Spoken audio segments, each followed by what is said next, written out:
Hello guys, I have some quality of life updates for you. Let's start. There's now a new tool. The same way you can move a duplicant with the move it button, you can now move items. Click on the item, click on the move it button, and the duplicant will grab it and transport it to its designation.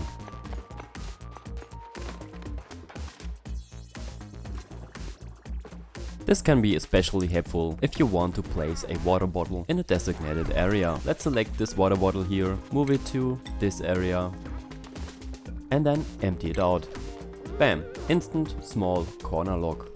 This tool also helps if you have one of these oxygen production machines where you just have a giant bottle of polluted water lying around and want to transport it or move it to another place. Like so. Our lovely Mary is picking up the bottle and delivering it to the designation.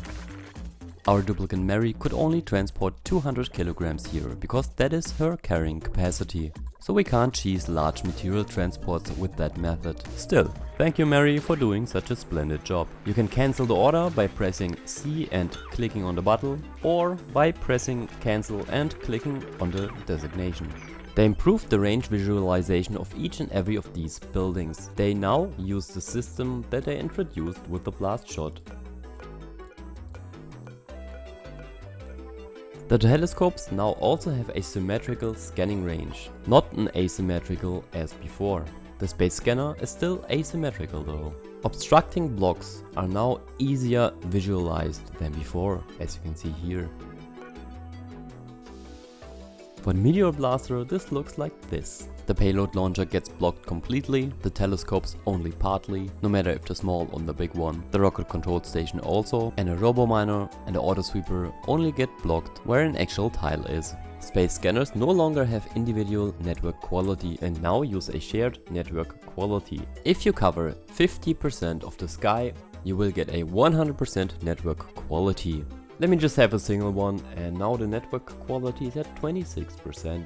Also, industrial machinery no longer impacts the network quality. Automation is now synchronized between all space scanners targeting the same object. This means they go green or red at the same time. These here are set to detect meteor showers, and here's one on the way. Let's see if this works. The slimy meteor showers are on their way. They have been identified by the telescope here to the right, not by the space scanners here to the left.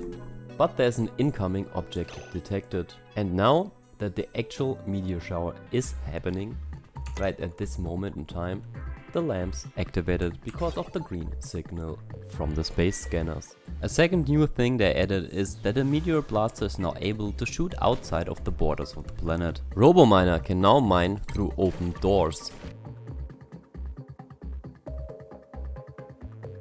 Another nice change to the Sandbox mode has been that the reveal button here to the down right now finally reveals any kind of tile. As you can see right here. I didn't need to send a duplicant, open the door, submit a bioscan, just to uncover this black area here. Now you can reveal anything on the map with the uncover tool, like it should be. There's a new dev mode tool. Under radiation you can now find the dev red bolt generator, which saves us a lot of time. And it does look quite neat. They added a safe warning pop-up about the space scanner and telescope changes. Meteor showers are disabled for 20 cycles on existing saves, so that you can prepare for that. Food will no longer rot when stored in a spice grinder. This spice grinder, for example, has 1 kilogram of roast grapefruit nut in it, with a change per cycle of 0%. They added priority to the spice grinder, which affects the spicing and supply errands. The pitcher pumps straw visuals update when tiles change, for example when sand falls from above. I painted in 3 tiles of sand, so let's check this out. Worked fine. They revisited the liquid geyser animations. An erupting saltwater geyser now looks like this. They changed the opacity of drywall that is under construction. The jukebox under construction artwork has also been changed so it better represents its actual size. 5 times 3 tiles. Resources produced from completed errands will now drop towards the duplicant completing the errand, not in the opposite direction. They added plant harvest ready animations, though I'm not sure what they actually mean with that, since the plants already have an animation if they're ready to harvest. If you got one of those new cool suits but don't know how to put them onto your dupes, click on your dupe, choose the tiny little icon here to the right of the name, then you can change the outfit, the overjoy response and the Atmo suit. In our case, we can use the Citrus Atmo helmet or the Puffed Atmo helmet. And then we can go back or assign it to Nazgul the Dupe number 5. And back. Our lovely Nazgul the Dupe number 5 now looks like this when in the suit. And while we're at it, let's check out the second suit. There you go.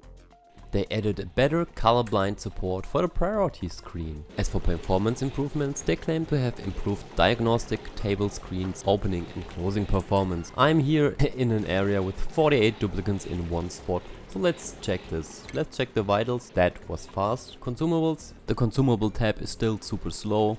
The schedule works. The priorities are fine. Skills are okay. And the research and star map are as usual. So, seems they fixed the vitals tab a little bit, but consumables is still a mess. They improved the overlay toggling performance. Let's check this. Seems to be a little bit faster than usual. Not much though. They improved the duplicant and general rendering performance. The duplicants seem to be much smoother, even though there is a big cause for lag here in the down left. This year is 3x speed on a over 3000 cycle map, with almost all the asteroids uncovered as well. For that I think it is an okay performance. They added a nice little addition to the wilting plants and hydroponic farm tiles. These here to the left are not growing because I'm using the wrong liquids for them. This is now shown by irrigation stored in red. You can also scroll down and check the contents if you know that. But you have to click on the hydroponic farm tile. Polluted water in this case and clean water in this case. The right one is growing perfectly fine, the left one isn't. There's now also a new tab in the asteroid style, the lab, providing us with new and exciting asteroids. For now we just have one, the skewed asteroid, which is the same for everyone playing it. You cannot re-roll it. So, spoilers ahead, I will show you a little bit of this. If you don't want to see that, better leave a like and play for yourself. Have a lovely day and I see you. For the rest of you, let's check out the asteroid.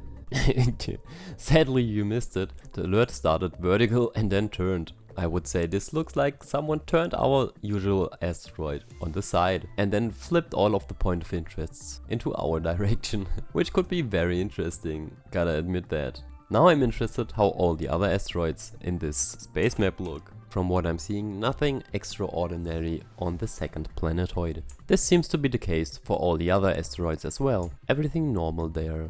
Thank you all for watching and until next time.